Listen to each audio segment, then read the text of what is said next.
코로나19 팬데믹이 막바지에 이르렀는데요. 사회적 거리두기가 해제되면서 거리에 사람들이 많아졌습니다. 특히 술자리를 가진 후 늦은 시간에 귀가하기 위해 택시를 잡는 게 쉽지 않은 일이 되었는데요. 그 영향으로 따릉이, 즉 공공자전거나 공유 전동 킥보드 등을 타고 귀가하려는 주치자가 늘어나면서 문제가 되고 있습니다. 음주 상태로 자전거나 전동 킥보드 등 개인용 이동장치를 타는 것은 엄연한 음주운전인데요. 이런 사실을 모르거나 알고 있더라도 단속이 없을 거라 생각하고 이용하는 사람들이 많아지자 경찰은 오는 7월 30일까지 특별 단속을 시행할 예정이라고 밝혔습니다. 바로 지난 31일 서울 전역에서 경찰이 오토바이나 전동 킥보드 같은 이륜차를 단속한 결과 불과 2시간 만에 146건이 적발되었다고 하는데요. 이 중 전동 킥보드가 100건으로 가장 많았습니다. 온라인 커뮤니티와 각종 SNS에는 회식 후 따릉이를 타고 집에 갔다고 게시물을 작성하거나 음주 킥보드, 음주 라이딩 등의 해시태그를 포함한 게시물이 여러 개 보이고 있습니다. 심야 시간에 택시 탑승이 어려워지자 음주 상태임에도 불구하고 공유 이동 수단을 타고 귀가하려는 이들이 늘어난 것인데요. 코로나19 확산과 사회적 거리두기로 인해 택시 업계도 큰 타격을 입었고 그 영향으로 지난 3월 기준 전국 일반 택시 기사 수는 2019년 대비 27.3% 감소했습니다.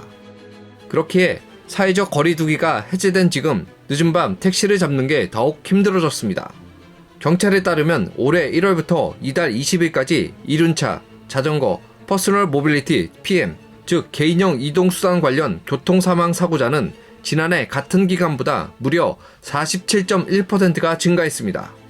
특히 음주운전 적발 건수는 오토바이 등 이륜차가 107.5%나 폭증했고 자전거는 41.2%, PM은 89.8%가 늘었습니다.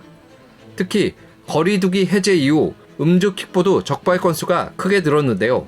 거리두기 해제 전 한 달간 적발 건수는 49건이었으나 거리두기 해제 이후 한 달간 93건이 적발됐습니다.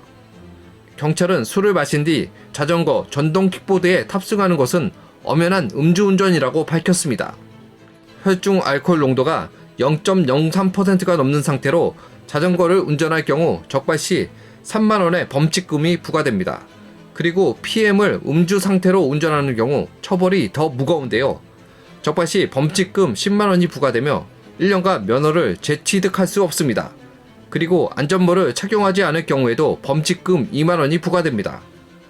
공공자전거, 전동 킥보드 등 개인용 이동수단은 접근성이 낮아 편하게 이용이 가능하지만 음주 상태로 안전장비를 착용하지 않고 이용할 경우 특히 치명적인 인명피해 사고로 이어지는 경우가 많습니다. 그렇기 때문에 음주 상태로 개인용 이동수단을 이용하는 것이 불법임을 인지하고 안전하게 운전하는 것이 중요합니다. 지금까지 에포크 픽이었습니다.